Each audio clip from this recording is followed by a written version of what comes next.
پوچھا گیا ہے کہ پہلی بیوی سے بھی اولاد ہے اور دوسری سے بھی، مگر خاوند کہتا ہے کہ سب جائیداد پہلی بیوی اور اس کی اولاد کو ملے گی، دوسری بیوی کو جو نصیب میں ہوا وہ مل جائے گا. کیا یہ درست ہے؟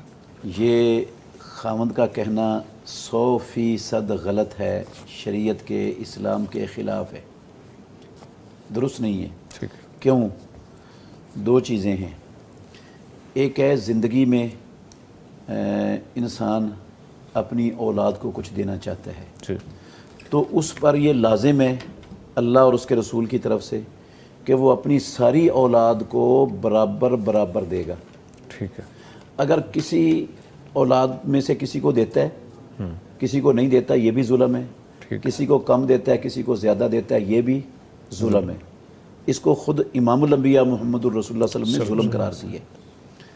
تو آپ نے حکم دیا ہے اتقوا اللہ وسووا بین اولادکم، اللہ سے ڈرو اور اپنی اولاد کے درمیان برابری کرو.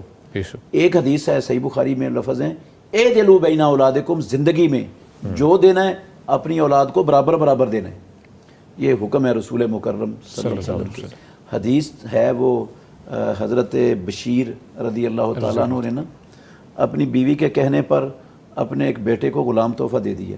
کہنے لگی رسول اللہ صلی اللہ علیہ وسلم کو گواہ بناؤ گے تو میں پھر خوش ہوں گی. وہ رسول اللہ صلی اللہ علیہ وسلم کے پاس چلے گئے تو آپ نے اس سے پوچھا کہ علاقہ ولد غیرہ، اس بچے کو تو آپ نے غلام تحفہ دیا ہے، کیا آپ کی اس بچے کے علاوہ بھی اولاد ہے؟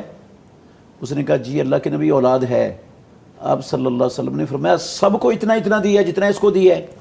کہا نہیں. آپ نے فرمایا یا سب کو اتنا دے، نہیں تو اس سے بھی واپس لے لے. بالکل ٹھیک ہے.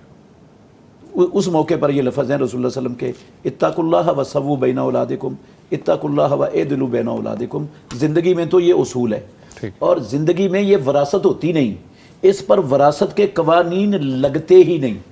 ٹھیک ہے. وراثت بنتی ہی انسان کی وفات کے بعد ہے، اس سے پہلے تو وہ وراثت ہے ہی نہیں، وہ تحفہ ہے. اور تحفے کا یہ اصول ہے، وراثت کا جو اصول ہے اس میں جب یہ فوت ہو جائے گا نا تو پھر یہ نہیں کہ یہ سارا پہلی بیوی کی اولاد کا ہے اور دوسری بیوی کی اولاد کے مقدر میں جو وہ تو رب نے تقسیم کر دی ہے، اور رب کی تقسیم کو کون بدل سکتا ہے؟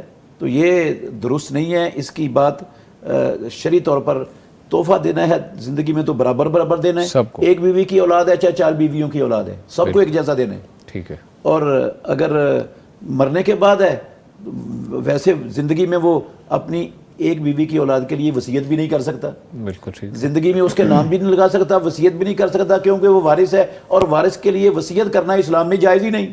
بالکل ٹھیک. اور بعد میں جو ہے وہ اللہ نے خود تقسیم کر دی ہے، اس میں اس کا اختیار ہی نہیں ہے کوئی اپنا. بالکل ٹھیک ہے.